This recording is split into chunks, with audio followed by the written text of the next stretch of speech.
Hola, en medicina de la eficiencia queremos darte una serie de recomendaciones para hacer dietoterapia de alto impacto en tu casa. Los llamamos, por supuesto, tips. Y vamos a hablar hoy del primer tip. Se trata de un error que frecuentemente se comete en la prescripción de tipo dietética.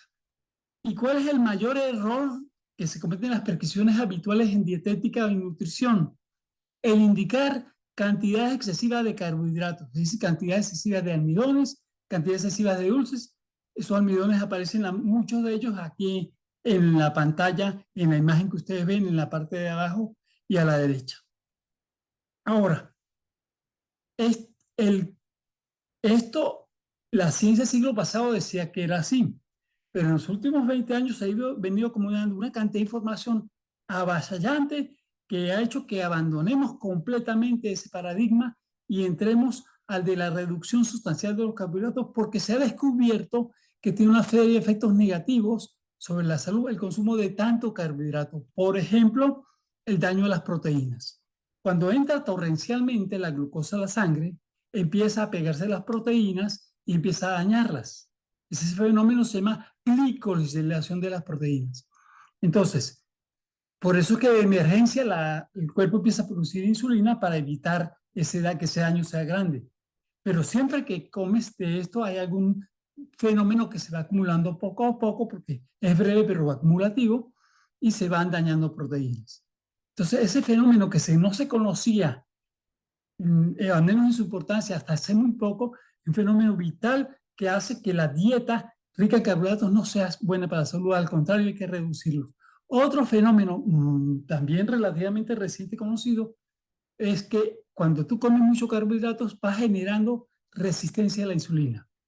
¿Por qué? Porque al producirse tantas cantidades tan altas, los receptores de insulina se van volviendo insensibles. Eso también está evidenciado, está claro. Así que la resistencia a la insulina te puede generar una cantidad de enfermedades. Un tercer aspecto, quizás el más fácil de ver, pero también de gran importancia, es que te inflama.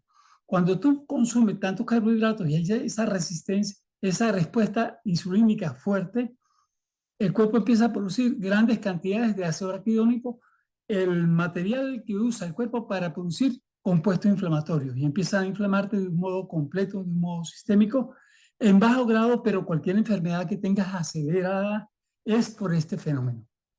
Y si no tienes enfermedad, te hace susceptible a enfermarte este mismo fenómeno inflamatorio.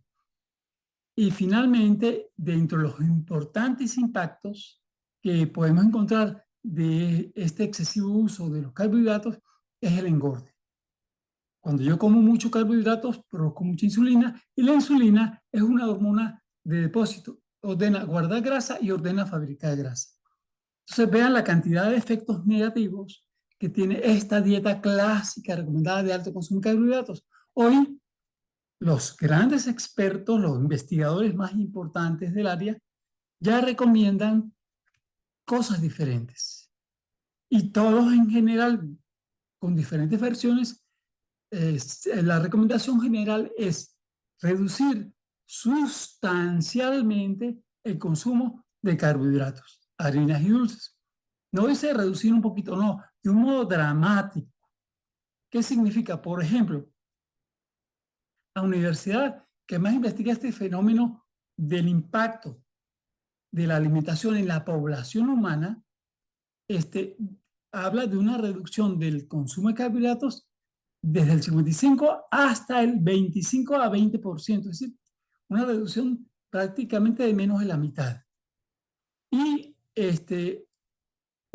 pero Harvard y otros expertos junto con Harvard hacen esta recomendación porque están orientados hacia la medicina preventiva.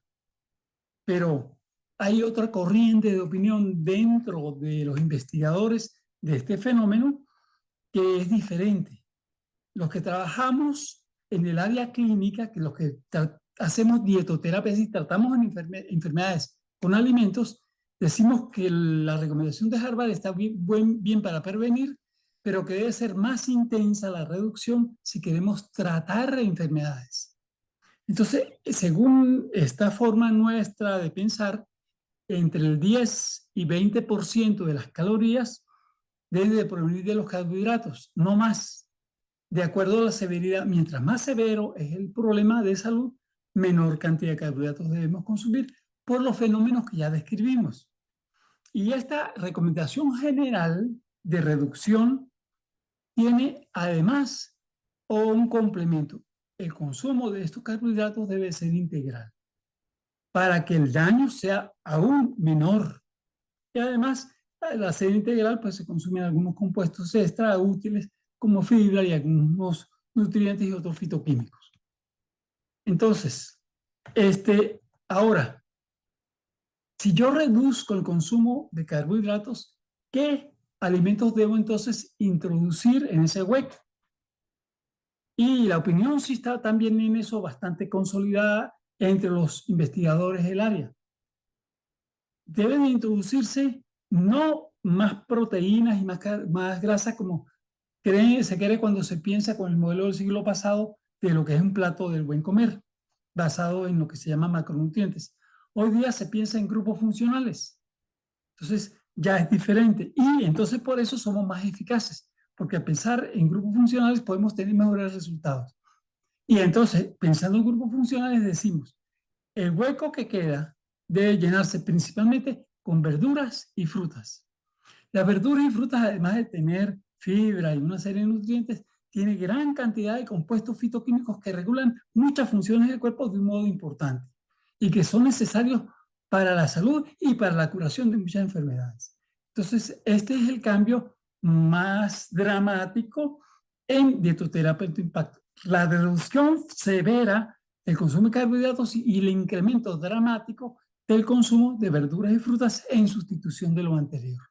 Ese es el tip que le queríamos traer en dietoterapia alto impacto. La diferencia de dietoterapia alto impacto con la forma vieja de pensar, dietoterapia simple, es que ahora con este pensamiento podemos convertir a los alimentos en los más poderosos medicamentos.